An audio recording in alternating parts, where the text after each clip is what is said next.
Buenas a todos, aquí tenemos unos auriculares inalámbricos que ya no les dura nada la batería.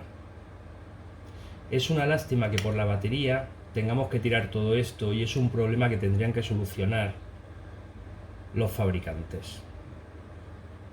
Poder cambiar fácilmente la batería por otra sería una buena solución, pero parece ser que interesa más que los tiremos y compremos otros.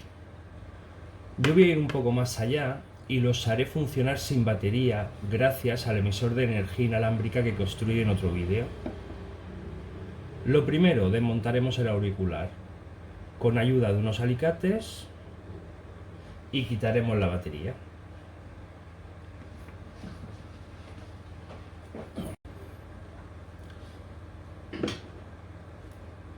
Bien, apretaremos por aquí con los alicates.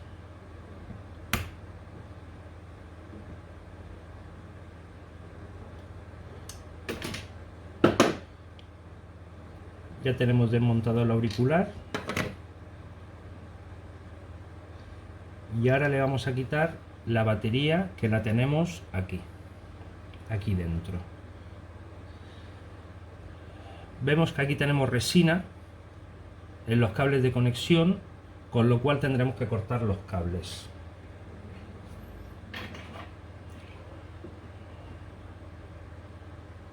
Vamos a cortar esta cinta.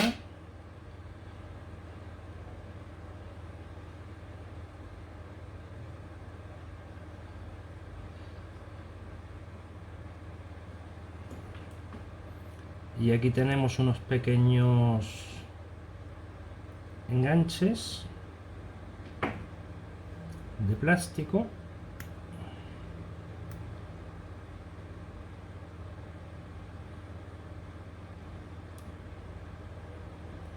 Bien.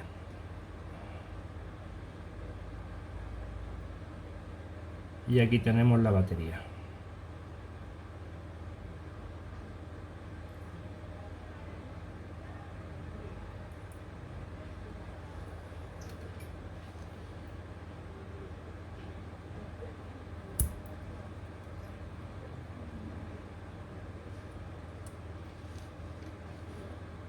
Aquí tenemos la batería. Vamos a cortar por aquí. Nunca cortéis los dos cables a la vez. Siempre primero uno y después otro para no hacer ningún cortocircuito en la batería.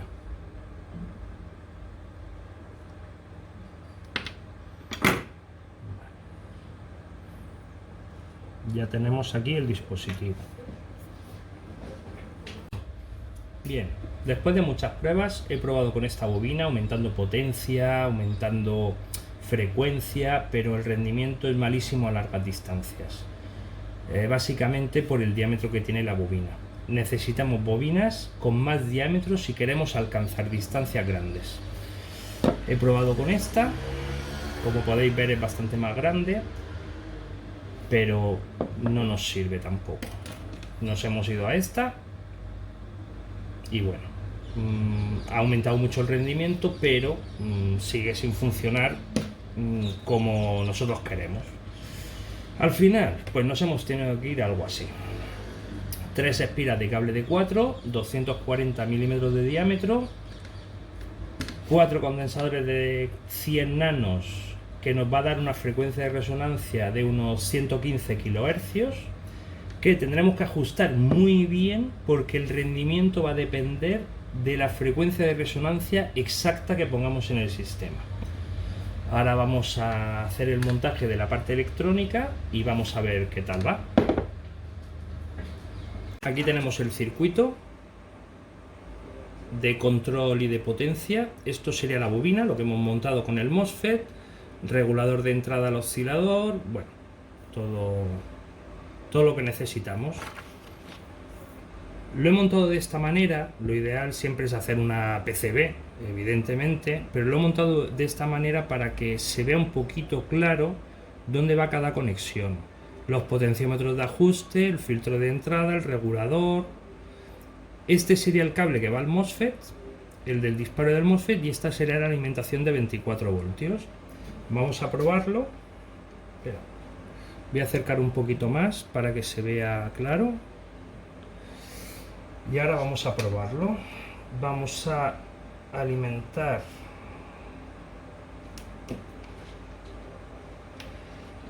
a 24.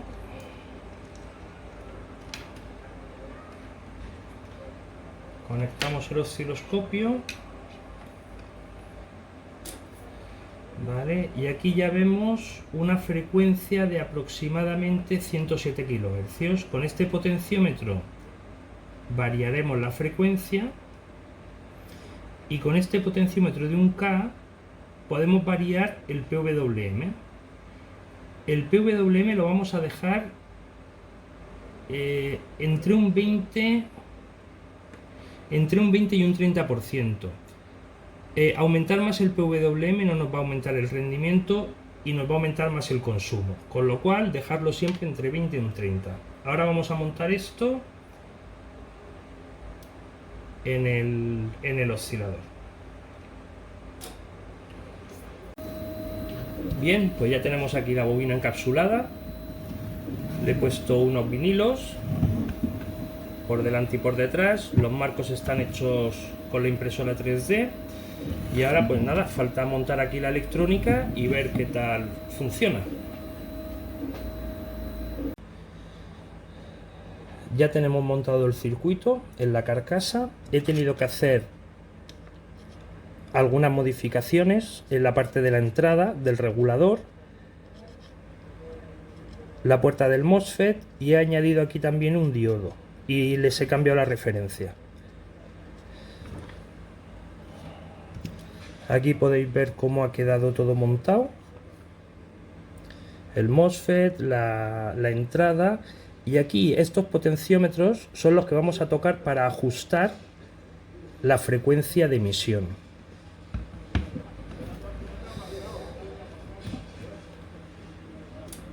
Debemos de intentar de que esta señal sea lo más grande posible. Esto nos indicará que está en resonancia.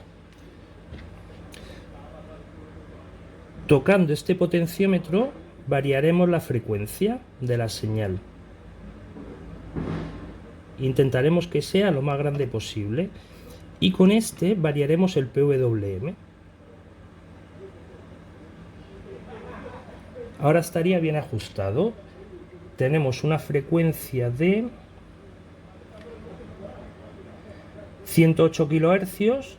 Y ahora debemos de ajustar el receptor exactamente a esa frecuencia.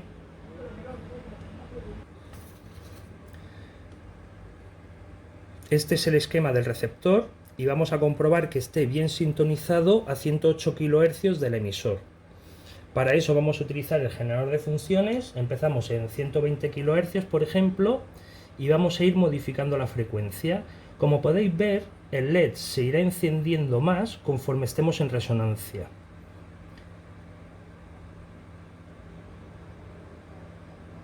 Y como podemos observar, a 108 kHz la señal es máxima. Entonces ya tendríamos ajustado el receptor. En otro vídeo, que os dejaré el link abajo, os voy a explicar más concretamente cómo calcular y verificar la frecuencia de resonancia de un circuito. Aquí podemos ver ya el emisor de energía inalámbrica terminado. Tenemos la bobina receptora a una distancia de unos 60 centímetros. Esta bobina es más pequeña que la del emisor, con lo cual el rendimiento va a ser más bajo, pero vamos a probar con este tipo de bobina qué tal funciona. Vamos a conectar. Aquí podemos ver la amplitud de la señal que nos llega del emisor y como podemos ver nos permite bastante movimiento de la bobina receptora. Os voy a enseñar cómo ha quedado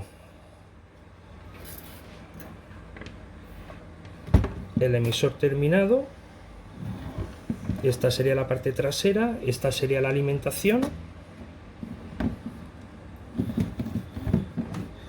Y bueno, ahora ya solo faltaría poder alimentar algún dispositivo pequeño a distancia y sin batería.